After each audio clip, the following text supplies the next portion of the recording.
1965, pioneering prog rock band The Sin was formed by Steve Nardelli and Yes bassist Chris Squire.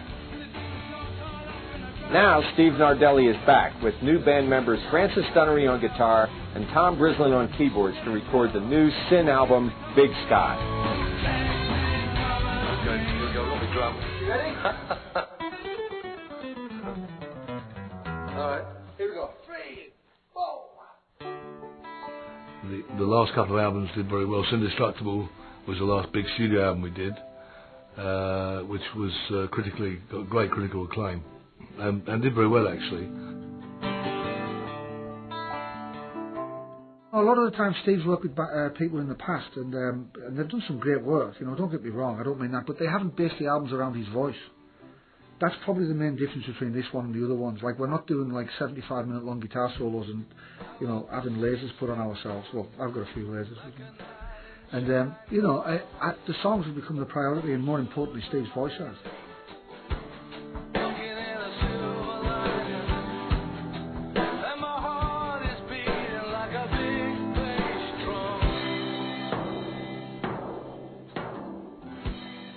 Unlike some producers who want you to hold back because there's usually some sort of marketability concerns and less can be more, even in a situation like this. But Francis has sort of taken the aesthetic of just go, just think of things, put them down.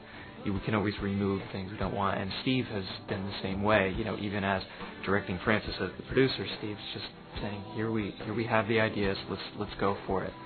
And it's a really relaxed vibe. So I think that tends to let ideas flow a little bit better.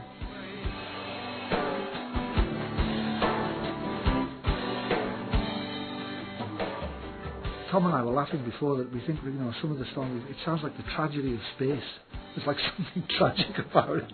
Like, it's very pretty and beautiful, but it's almost like somebody dropped you off in space and just, you know, it's like it's kind of like you're hanging there thinking, you know, there's a I don't know. It's like a very emotionally complex CD. I think there was this sort of desperateness in the music and a sentimentality at the same time that I found pretty interesting and something we started veering towards.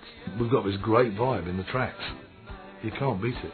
It's a great vibe. And now, you know, with the bringing together Paul on drums and we'll be, you know, adding the other ingredients as we go along. It's going to be very interesting and exciting.